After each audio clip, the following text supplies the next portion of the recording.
Welcome back, everyone, to the deep dive. Today, we're diving deep into industrial data ops, but with a bit of a specific focus. We're going to be zeroing in on how it's completely changing the game. Oh, For continuous predictive maintenance, yeah, or cPdM, as you might know it. exactly. And we're really going to hone in on the security and compliance aspects, Right. which are absolutely paramount when you're dealing with the kind of sensitive data that keeps these industrial systems running. Right, and we're basing this deep dive on an article from XLM's Continuous TV Weekly Newsletter. This was published on November 5th, 2024.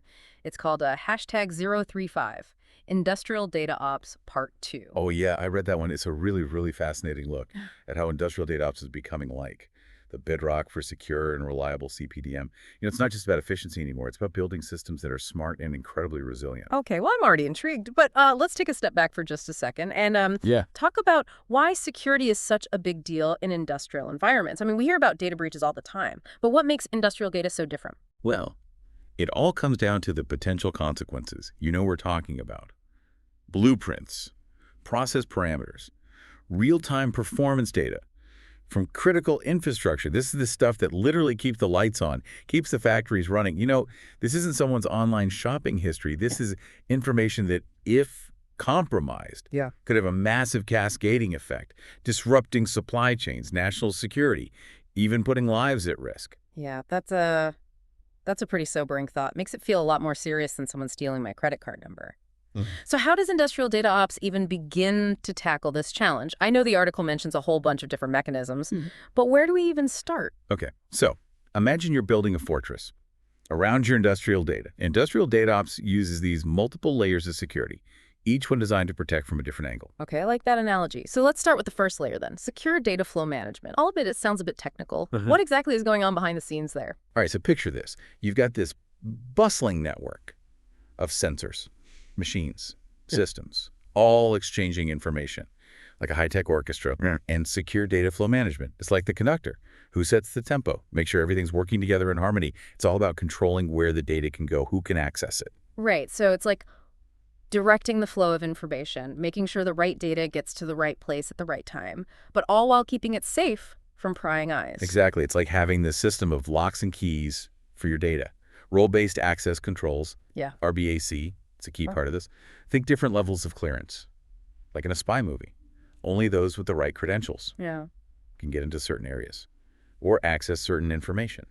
So not everyone gets access to the nuclear launch code, so to speak. But how do you actually monitor the flow of data and make sure no one's sneaking in where they shouldn't be? Good question. Well, that's where data flow monitoring comes into play. Think security cameras, motion sensors. Throughout your entire facility, the system is always watching for any suspicious activity, like unauthorized access attempts, unusual data transfers. If something seems off, alarm bells go off. Security team can investigate. Okay, that's reassuring. So we've got the access control and the watchful eyes in place.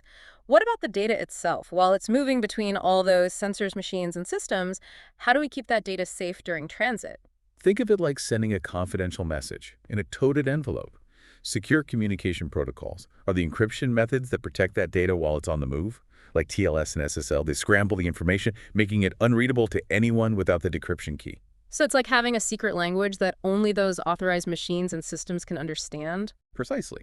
And in industrial settings, where machines are constantly chatting with each other, we use specialized protocols like MQTT and OPC-UA, which are designed to handle the unique challenges of machine-to-machine communication, ensuring security, even in environments with limited bandwidth Sure. or spotty connections.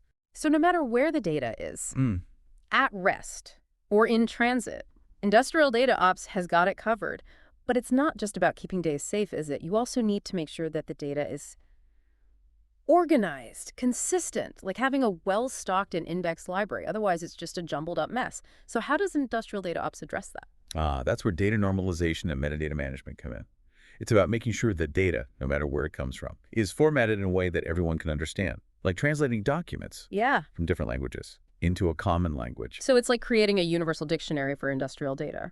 Exactly. And metadata adds even more context to that data, like adding tabs or labels to each item in your library. This could include information about when and where the data was collected, what sensors were used, what the data actually represents. So it's not just about making the data understandable, but also knowing its history. and how to use it properly. It's like having a detailed catalog card for each book in the library. That's a great way to put it. And this metadata is also really important for security. You can use it to mark sensitive information, making sure only authorized personnel can access it, like putting a restricted access stamp on certain books in the library. Makes sense. But I am curious about the role of edge computing in all of this.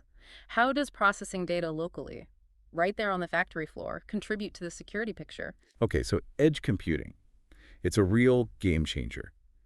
When it comes to security and efficiency, imagine you have a security guard at every single point in your facility. Instead of having to wait for someone to travel from a central location, that's the power of edge computing. It lets you analyze data and respond to threats so much faster because you're not sending all that data back to a central server for processing. So it's like having a mini data center, right where the action is, making decisions in real time without having to wait for data to travel back and forth. Exactly. And that speed is critical for things like real-time monitoring, anomaly detection. It's like having a smoke detector that instantly alerts you to a fire, rather than waiting for the whole house to fill with smoke before you even react. Right. And I imagine it also reduces the amount of data that needs to be transmitted over the network, which inherently minimizes the risk of interception or compromise. Absolutely. The less data traveling over the network, the smaller the attack surface. It's like keeping your valuables in a safe, rather than carrying them around with you all the time. Okay, so edge computing is like having those vigilant security guards stationed throughout the facility, keeping a close eye on everything, responding quickly to any signs of trouble. Smart and efficient. Precisely. Okay, so we've built this pretty impressive fortress around our data, protecting it from all angles. But like any good fortress, we need to make sure it's built to code, meets all the necessary standards and regulations. Right, it's not enough to just keep the data safe. You've got to play by the rules. It's like building a house. You need to make sure it meets building codes and safety regulations. Exactly. And that's where compliance with regulatory standards comes in. And it can be a real headache, especially for companies in those highly regulated industries, like healthcare, energy, or finance. So how does Industrial DataOps help companies navigate this whole compliance world? Where do we even begin? Okay, think of it like a comprehensive rulebook for your industrial data. Industrial DataOps helps you create and implement data governance policies that ensure responsible data handling across the entire organization. So it's like setting the ground rules for how data is collected, stored, used, shared, making sure everyone's on the same page. Exactly. These policies cover everything from data retention schedules, how long you keep data, to access controls, incident reporting procedures. And just like any rulebook, they need to be clearly communicated, regularly enforced, and updated as needed. And training is a key part of this, right? You need to make sure everyone in the organization understands these policies and their role in maintaining compliance, like mandatory fire drills. Yeah, absolutely. Regular training programs are crucial Yeah. to keep everyone informed and accountable. It's not just about knowing the rules, it's about understanding why they exist and how they contribute to the overall security and integrity of the system. All right, so we've got the rule book, Okay. and everyone's been trained up. What's the next step in building our compliance fortress? Now it's time to take inventory, assess the risks. We need to figure out what data we have, how sensitive it is, and what the potential consequences are if it's compromised. It's like a security audit of your entire data infrastructure. We're categorizing our data based on its sensitivity. Exactly. And there are various data classification schemes we can use, like labeling data as public, internal, or confidential. This helps us prioritize resources, implement the right security measures for each category. And risk assessment is about proactively identifying vulnerabilities and threats. Precisely. You're looking for weaknesses in your systems, processes, even human behavior. That could put your data at risk. And then you develop strategies to mitigate those risks, like patching software vulnerabilities, strengthening access controls, providing additional training. Sounds like a continuous process of evaluation and improvement. It is. The threat landscape is constantly evolving. With new threats popping up all the time, we need to be vigilant, adapting our security to stay ahead of the game. Okay, so we've got our policies, we've classified our data, Yeah. and we're regularly assessing risks. What else do we need to think about for compliance? Now we need to make sure we're meeting industry standards and regulations. Think of it like building codes for data security. So there are specific frameworks and guidelines that companies need to follow. Right, and there are a lot of them out there.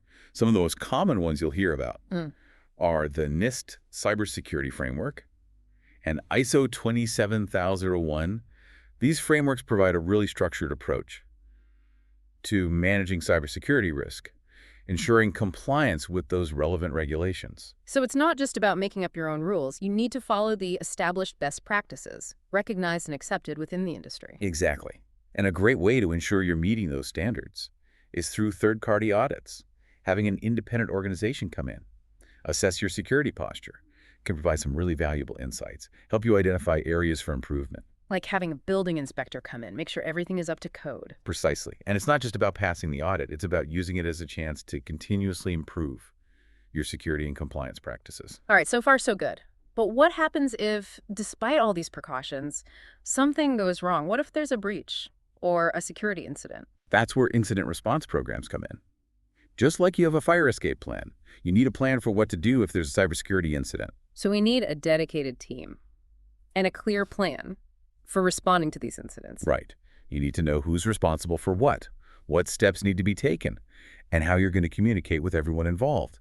This includes things like identifying the source of the breach, containing the damage, recovering any lost data, and implementing measures to prevent it from happening again. Like having a well-rehearsed play for every possible scenario. That's a great way to put it.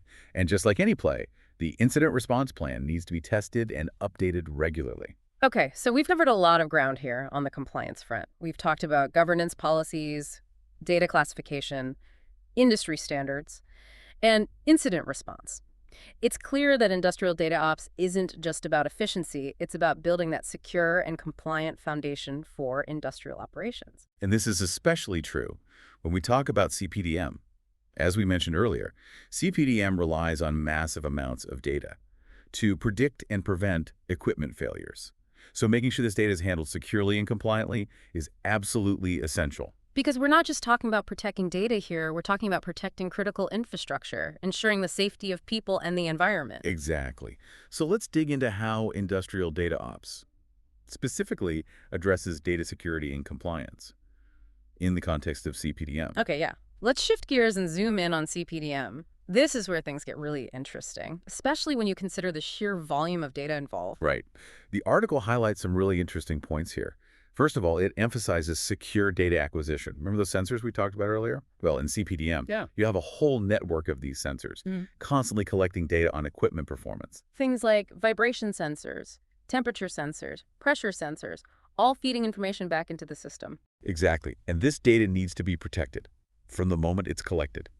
That means using secure communication protocols to transmit the data from the sensors to the cPdM system. So it's like putting those sensors in a secure bubble. Precisely. And the article even mentions specific sensor types, like ultrasonic microphones for sound detection and piezo accelerometers for vibration measurements. Wow, that's pretty cool. All these different sensors monitoring equipment and preventing failures. Yeah, it's amazing. But it's not just about securing the data in transit. It's also about controlling who have access to it once it's in the cPdM system. And that's where access control mechanisms come in, specifically role-based access controls, or RBAC. Right, so back to the idea of different levels of clearance. Exactly. You don't want just anyone being able to access sensitive operational data, especially in cPdM, where you're dealing with information that could be used to sabotage equipment or disrupt operations. Right, like having different keys for different parts of the factory. Yeah, that's a great analogy. And the article also talks about maintaining a secure archive of historical maintenance data. This data is so valuable for analysis and trend prediction, but it also needs to be protected. Makes sense. You want to be able to learn from past failures, but you also need to make sure that information doesn't fall into the wrong hands. Exactly. It's a balancing act. But industrial data ops gives us the tools and frameworks to achieve both. Okay, so we've secured the data during acquisition. We're controlling who can access it within the system. What's next? Next, we need to talk about data normalization and contextualization. Remember, we discussed those earlier. They're just as important in cPdM. Right, because you've got data coming in from all those different sensors, each with its own format and units of measurement. Exactly. So you need to standardize that data, ensure consistency and reliability for analysis, and you need to add context through metadata. So you know where the data came from, what it represents, and how it relates to other data points. It's like translating everything into a common language. That's a great way to put it. And the article gives an example of temperature sensors and historical maintenance records. By standardizing the temperature readings and adding context from maintenance logs, you can get a much more accurate picture of equipment performance and predict potential failures more effectively. Oh, that makes sense. Connecting the dots. Exactly. And this not only improves the accuracy of your cPdM models, but it also enhances security by ensuring that the data is interpreted correctly and used appropriately. Okay, so we've got our data standardized and contextualized. Now, what about the actual analysis and monitoring? How does industrial data ops help us detect those problems in real time? This is where it gets really exciting. Industrial DataOps uses the power of machine learning algorithms to analyze sensor data and identify anomalies that could indicate equipment malfunctions or even potential cyber threats. So it's like an AI-powered detective constantly on the lookout. Precisely. And these algorithms are incredibly sophisticated. They can detect these subtle patterns and deviations that would be impossible for a human to spot. The article mentions that anomaly detection can flag abnormal readings from vibration sensors, suggesting possible equipment failure. That's right. By detecting these anomalies early on, you can take steps to address the issue before it becomes a major breakdown or safety hazard. Like catching a crack in the foundation before the whole house collapses. Exactly. And this proactive approach is what makes cPdM so powerful. It's not just about reacting to problems, it's about preventing them. Okay, so we've talked about secure data acquisition, access control, data normalization, and anomaly detection. Is there anything else we need to consider for data security in cPdM? There's one more key aspect, edge computing. Remember we talked about processing data locally to enhance security. This is particularly important in cPdM. Because you need to respond to potential problems quickly. Exactly. By processing that critical data at the edge, close to the sensors, you can reduce latency and enable faster response times. It's like having a mini data center right there on the factory floor. Precisely. And this not only improves efficiency, but it also enhances security by minimizing the amount of data that needs to be transmitted over the network. It's like having a security guard stationed at every critical point. Exactly. And the article gives a specific example of analyzing bearing conditions or lubrication temperatures locally without compromising security.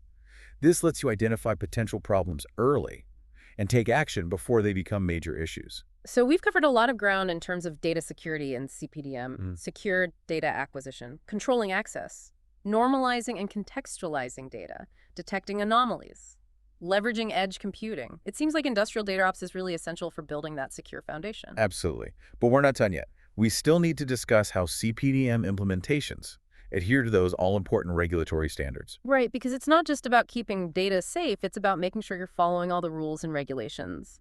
Exactly. And as we discussed before, compliance is a complex and ever-evolving thing.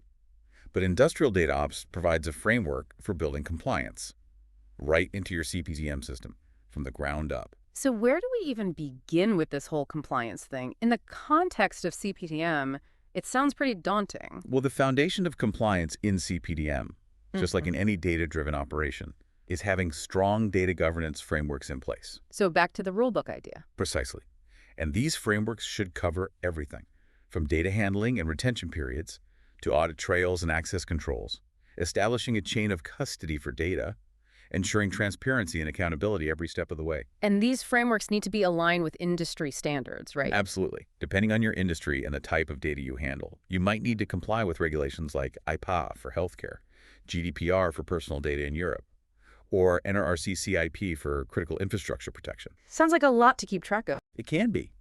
But that's where industrial data ops comes in. It provides that structured approach to data management, helps you navigate this complex regulatory landscape, and ensures compliance across your cPdM operations. Okay, so we have our data governance frameworks. What's the next step to ensure compliance in cPdM? Next is risk assessment and data classification. Just like we talked about before, you need to identify potential vulnerabilities within your cPdM system and classify your data based on its sensitivity level.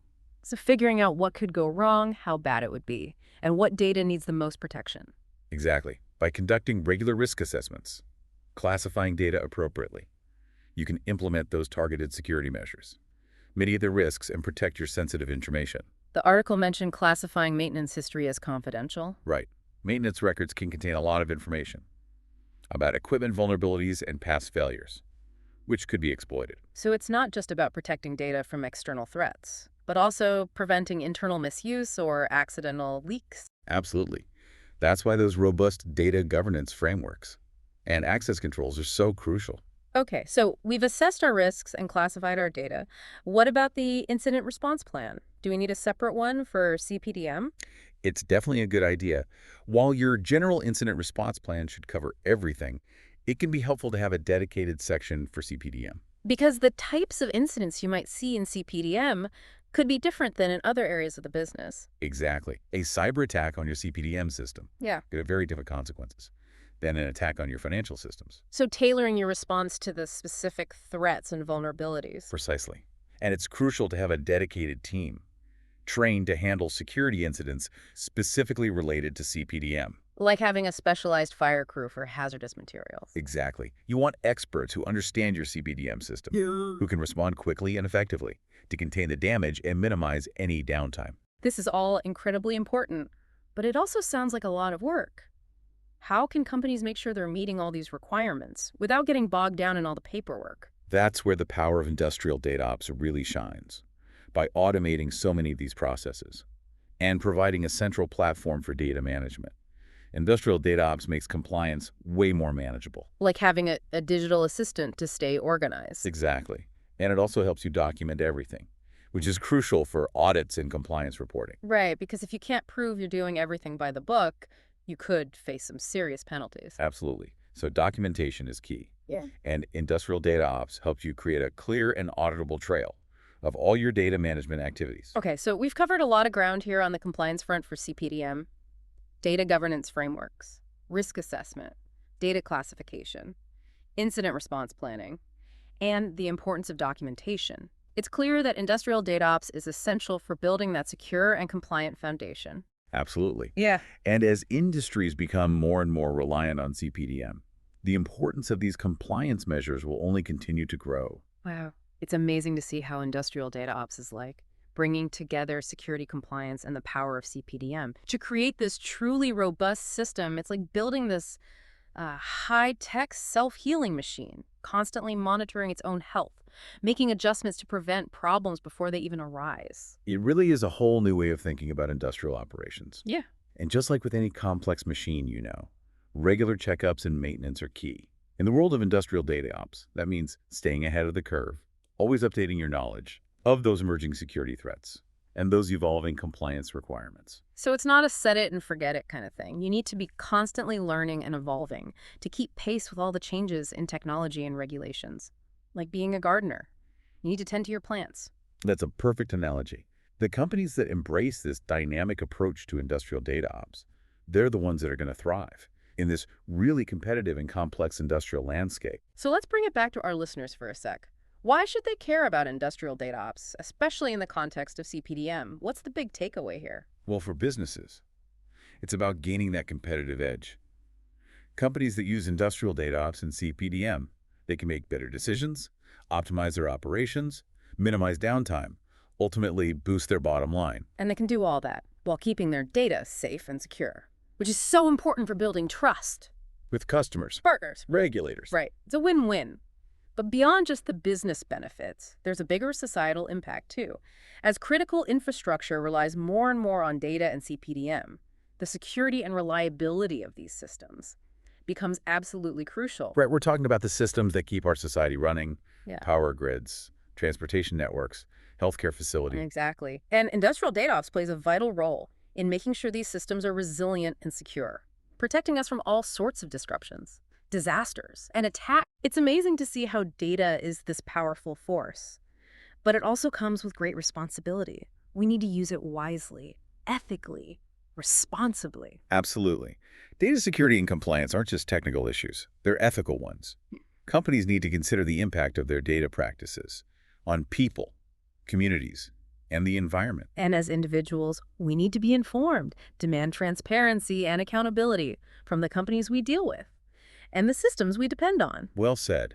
We all have a part to play to make sure data is used for good and that the systems we build are secure, reliable, and truly benefit society. This has been a really insightful deep dive. I feel like we've only just scratched the surface of this fascinating field. I agree. There's so much more to learn, and I encourage everyone listening to check out the source article and keep exploring the world of industrial DataOps. It's a journey that's full of challenges and rewards, and who knows, maybe one of our listeners will be the one.